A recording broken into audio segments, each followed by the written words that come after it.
روزگاران میں ایک واقعہ بیان کرتے ہیں، شب جمعہ ہے، کیونکہ یہ ایک عمل ہے کہ بہرحال جو لوگوں کی بہرحال حاجتیں ہوتی ہیں پوری کرنے کے لیے ایک عالم دین نے ایک کتاب میں پڑھا ایک عمل کو جس کا تعلق شیخ بہائی سے تھا۔ شیخ بہائی بہت بڑے عالم دین تھے، فقیہ بھی تھے، کنسٹرکٹر بھی تھے، آرکیٹیکٹر بھی تھے۔ انہوں نے امام رضا علیہ السلام کا حرم بنایا ہے، انہوں نے بنایا، اور ابھی بھی ان کا جو مرکز ہے، ان کی جو مقبرہ ہے، وہ امام کے حرم کے اندر ہے۔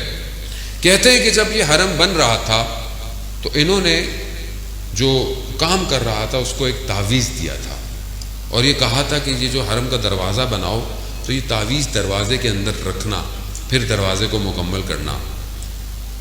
جب وہ واپس آئے دیکھا دروازہ بنا ہوا ہے، کہا تعویذ رکھا؟ کہا نہیں رکھا۔ کہا کیوں نہیں رکھا؟ جب میں نے آپ کو کہا تھا۔ کہا جب تعویذ رکھنے کا وقت آیا تو رات کو میں جب سو رہا تھا تو میں نے خواب میں امام کو دیکھا، امام نے کہا کہ یہ تعویذ دروازے میں نہیں رکھنا۔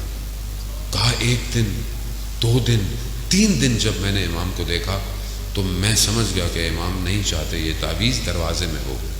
تو شیخ بہائی بیٹھ گئے اور گریہ کرنے لگے۔ کہا کیوں رو رہے ہیں؟ کہا میں نے جو تعویذ بنایا تھا نا، وہ تعویذ ایسا تھا کہ کوئی بھی صرف حلال زادہ اس دروازے سے اندر آ سکے گا، کوئی اور نہیں آئے گا، مگر امام نہیں چاہتے تھے۔ کیوں؟ رؤوف ہے، مہربان ہے، یہ امام ہے۔ عزیزان محترم، بڑی گرفتاری ہے مرنے سے پہلے۔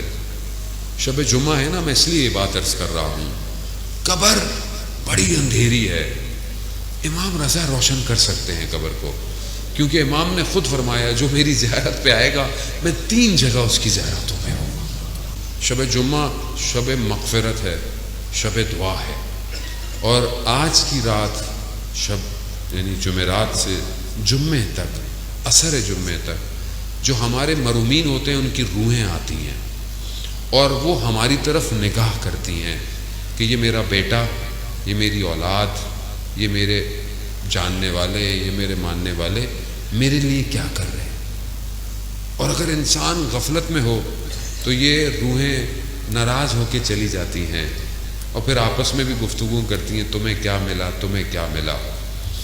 عزیزان محترم، ہم جس وادی میں رہتے ہیں اس عالم میں، عالم مادہ ہے، ہم سب نے جانا ہے۔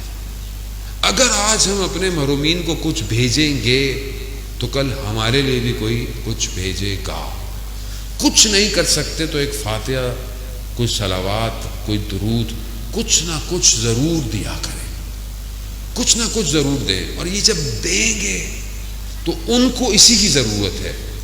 ان کو اگر آپ کوئی خیر نیک کام کرتے ہیں، حتیٰ آپ کہیں پر کوئی ایک سجدے گاہ بھی رکھ دیتے ہیں، لوگ اس پہ سجدے کرتے ہیں، اس کا ثواب بھی انہیں جاتا ہے۔ کسی کا پیٹ بھر دیتے ہیں بھوکے کا، اس کا ثواب بھی، کسی کو لباس پہنا دیتے ہیں، حتیٰ آپ اگر پتھر کو رستے سے ہٹا دیں کسی کی خاطر کہ نیکی ہے، اس نیکی کا ثواب بھی آپ کے محرومین کو جاتا ہے۔